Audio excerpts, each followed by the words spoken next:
देश में आज से ही एक ऐसा आंदोलन छेड़ा जाएगा कि वो ईवीएम के प्रति होगा। चाहते हैं कि ईवीएम को बैन किया जाए। बिल्कुल बैन होना चाहिए। ईवीएम ही देश के लिए नासूर की बीमारी की तरह है। घोटाला 1000% घोटाला हुआ है। क्या घोटाला? जब दोनों में एग्जिट पोल आया तो इनका एग्जिट पोल आया।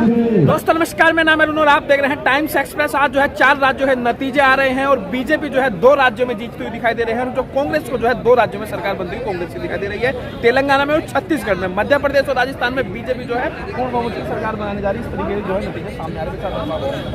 अनुराग जी कैसे देख रहे हैं मध्य प्रदेश में जो खतरनाक हार हुई है आप लोगों को? देखिए, जब तक नतीजे पूर्ण रूप से सामने ना आ जाए तब 150 सीटों पर आ गया है बीजेपी। रुझान और ईवीएम दोनों किनका है? 12:30 बज चुका है, अब क्लियर हो चुका है। मैं क्या कह रहा हूँ, ईवीएम मैं शुरू से घोर निंदा करता हूँ ईवीएम की। अच्छा, ईवीएम की निंदा करते हैं? बिल्कुल, मैं शुरू से जिन्होंने वोट दिया उनका स्वागत करते हैं, उनको निराश होने की तनिक भी जरूरत नहीं है। मैं शुरू से ईवीएम की निंदा करता हूँ। आज ये नई बात नहीं है। ईवीएम खराब है, बिल्कुल ईवीएम घोटाला हुआ है। बिल्कुल घोटाला हुआ है।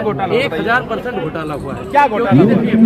जब दोनों में एग्जिट पोल आया तो इनका था, एग्जिट पोल आया तब इनका हो गया। मतलब बेईमानी को आप समझिए। मोदी जी ने फोन किया होगा, हेलो अमित शाह जी, क्या चल रहा है? रुझान तो कांग्रेस की तरफ जा रहा है। अरे भाई, आपको घबराने की जरूरत नहीं है, अभी हम जिंदा है ना। अमित शाह ने वहाँ पे भी खेला कर दिया। चाणक्य नीति चली है। बिल्कुल ईवीएम में घोटाला किया है और जब तक इस देश से ईवीएम को बैन नहीं किया जाएगा तब तक भारतीय जनता पार्टी की सरकार। तो आप चाहते हैं कि ईवीएम को बैन किया जाए? बिल्कुल बैन होना चाहिए।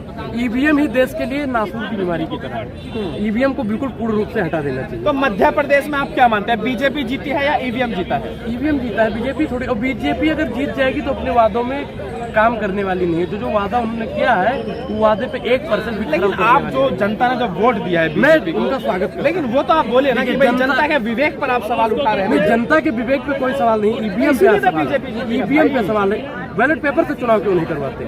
मैं मानता हूँ कि ईवीएम को कांग्रेस लेकर आई थी, लेकिन ईवीएम के प्रति जो तेलंगाना में तो कांग्रेस की प्रचंड बहुमत से ईवीएम से नहीं, मैं क्या कह रहा हूँ, ईवीएम से नहीं, जनता ने पूर्ण समर्थन किया है। लेकिन मोदी जी ने जो घोटाला किया है, जो बेईमानी की है, उनको पता है ना। तेलंगाना में क्यों नहीं किया मोदी जी ने घोटाला? भाई, उन्होंने हर जगह किया होगा, लेकिन जब एक तरफा पूरा वोट है तब कैसे मोदी जी जीत जाएंगे? प्रधानमंत्री नरेंद्र मोदी की ये शर्मसार हार है और उसे छिपाने के लिए ईवीएम को आगे लाकर जीता गया। 24 में आपको पता होगा कि उद्धव ठाकरे ने बहुत दिन पहले ही कहा था कि चुनाव आयोग चूना लगाओ आयोग।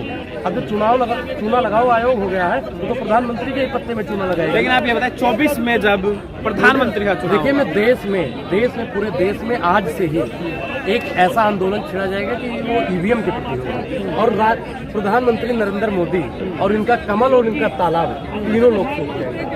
तो क्या आपको लग रहा है जब 24 में चुनाव होगा, आप लोग ईवीएम का मुद्दा बना रहे हैं, तो क्या ईवीएम को लेकर कोई बड़े आंदोलन की भी तैयारी है? बिल्कुल, ईवीएम के प्रति एक आंदोलन हो जाए, देश में कोई आंदोलन करने की जरूरत ही नहीं, क्योंकि ईवीएम का ही आंदोलन देश के लिए सबसे प्रमुख आंदोलन होगा। अगर बैलेट पेपर से होता तो क्या नतीजा होता? बैलेट पेपर से अगर चुनाव होता तो मैं जानता हूँ कि 5 राज्यों में चुनाव थे, एक का तो कल नतीजा आने वाला है और 5 राज्यों में प्रचंड बहुमत से कांग्रेस की सरकार बनती और आम जनता की सरकार। तो आप ये कह रहे हैं कि अगर कांग्रेस जीतेगी तो आप मानोगे चुनाव आयोग सही है? नहीं, वोटिंग सही हुआ है। और अगर कांग्रेस हार गई तो आप कहेंगे भाई ईवीएम से दिक्कत हो रहा है? ईवीएम सर, देश के लिए मैंने क्या होता है कि खतरा, ईवीएम में सिस्टम होता है कि 5 वोट कांग्रेस को पड़ा, उसमें से 4 वोट चला जाएगा बीजेपी। ऐसा सिस्टम हैक हो जाता है और जब सिस्टम ही हैक हो जाएगा और सिस्टम हैक करने वाले भी लोग इनकी पार्टी में, तो देश के लिए। तो आप ये कह रहे हैं कि ये जो सारी चीजें हुई है ये सब गड़बड़ हुआ है? कुछ जो वीडियो सामने आएगी भाई, आपने आज तक का वीडियो देखा ही होगा। आज तक में क्या होता कि जनता वीडियो बढ़ जाएगी, मतलब इनका लोगों का सिस्टम होता है और दबाव ऊपर से प्रेशर आता है। एक वीडियो और ये जीत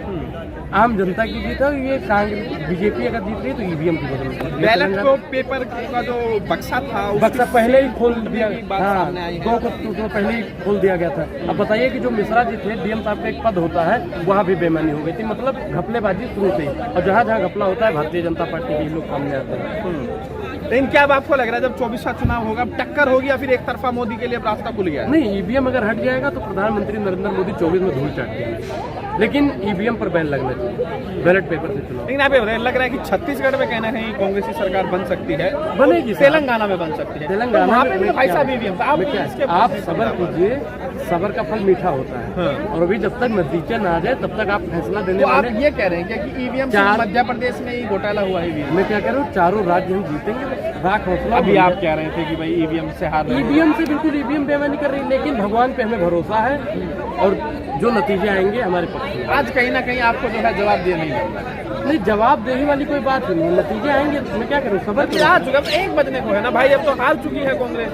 कांग्रेस नहीं, बीजेपी प्रचंड रूप से हारेगी। और मैं क्यों बताऊँ कि ईवीएम के मतलब जीत ले भाई, 1 राज्य 2 राज्य जीत ले, लेकिन जो उन्होंने काम का वादा किया है, क्या प्रधानमंत्री नरेंद्र मोदी वो उस वादे पर खरे एक बात ये भी कही जा रही है कि जो हिंदी बेल्ट है वहाँ पे जो है कहीं ना कहीं बीजेपी इतनी मजबूत है कि उसे हराना आसान नहीं है। मैं एक चीज बता दूं कि भारतीय जनता पार्टी और नरेंद्र हिंदुत्व भी काम किया है, राम मंदिर ने भी काम मैं किया उसी है। पे बात करूंगा, मैं उसी पे बात करूंगा कि भारतीय जनता पार्टी सिर्फ हिंदू मुसलमान की राजनीति करती है, और जहाँ पे इनका एजेंडा चल जाता है वहाँ बीजेपी आ जाती है।